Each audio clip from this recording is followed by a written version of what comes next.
Welcome to DMBI.com. This is John. This report is for, the 20th of March, day before the beginning of spring. And math. Something the market has been avoiding recently, but uh, it always comes back to bite you. Sort of like gravity, at some point it hits, and you're not escaping that. And we're approaching that. So the other day we had some very negative situations develop. The Netanyahu came out and said that, it's not as bad, but you can talk so much, but then you start doing the math. The attacks haven't stopped.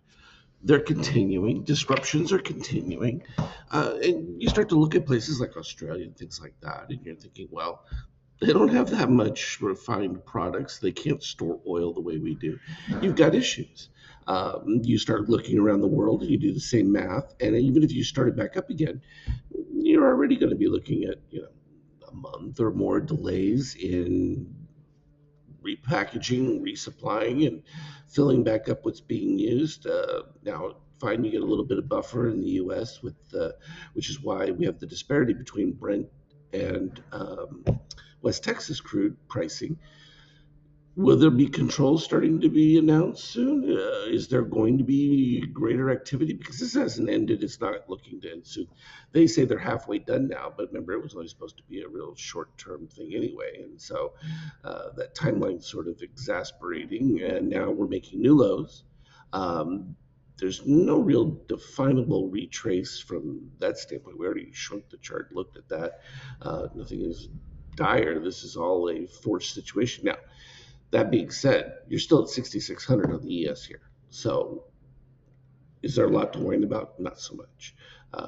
Economy is still plugging along. That is going to hit a hard break soon. Um, the Fed doing nothing doesn't help situations where liquidity was going to be needed. I understand the reality of the inflation, but now you're going to be looking at a serious contraction, and they really chose to just make it worse for Trump, just like the allies did by not wanting to support opening the Strait of Hormuz. They've sort of exacerbated the problem as well. Becomes an issue broadly. So from the NQ standpoint, also a little bit better off than the S&P approaching its lows, but you can still see the pivot below the 25 on the MBI and continue cascade lower. Shorts aren't all that active. Can you imagine if they were like jumping in there? But everything we've been talking about is just the orange caught between cyan and red is continuation, and that's it's been sideways lower. So every time you get a dip of the magenta back, you start a new cycle lower and just keeps eating away at where price is. Um, Price from oil for this, ES, it's a CL for futures, but again, it's West Texas. So you're not looking at a Brent situation here, which is much higher, but that's a global issue. So the U.S. is poised to come out of this, even in a dire situation, still better off than the rest of the world. So if you're doing the really Machiavellian construct, um, Trump's right. They're kind of shooting themselves in the foot by not assisting, whether they like it or not. So from an oil standpoint, it's hard to see that on the chart, but you're up slightly for now. That'll start to grow, particularly as the stresses continue to rise. Euro's just bouncing up and down. They're just trying to keep this thing afloat because they know when you start breaking down, you get into that 113 range, and cascade can quickly start to where things just start to implode pretty fast. I know this my 5K chart keeps popping up there because I was looking at it from before. Gold suffering on some of that disruption, and again, this is just filled back positive extremes. So there you go, filled it back in. Now, from there, do we likely see a new build? Yeah, but you've got some situations where people are having to liquidate cover positions, and the credit situation is only going to deteriorate further on. From yesterday's intraday space, so yeah, it was weakness, came through.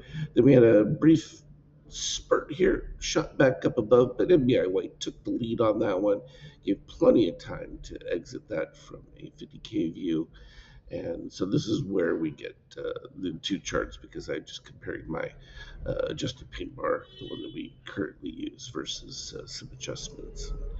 Um, this is the pre-market right now. Yeah, so it's pretty bearish, but all it did was counter the bullish move, and so this is the imbalance. So yes, things were bearish, but it doesn't take much to force a short cover rally. Did quite well, retraced the 50%, tried it again, unsuccessful, and that led to a much broader cascade. But if we go back earlier in the day, you can see that we're getting much larger ranges, even if they're broadly negative, but they're still filled with upside spurts. Excuse me. And we can't complain about that. Some of them are short-lived and end up being rather neutral, but broadly we're still in that negative feed, and so it's an opportunity when price jumps to be able to attack. That's the long and the short of it for now. Anything relevant, I'll put it on the team chat. Have a good one. Trade well.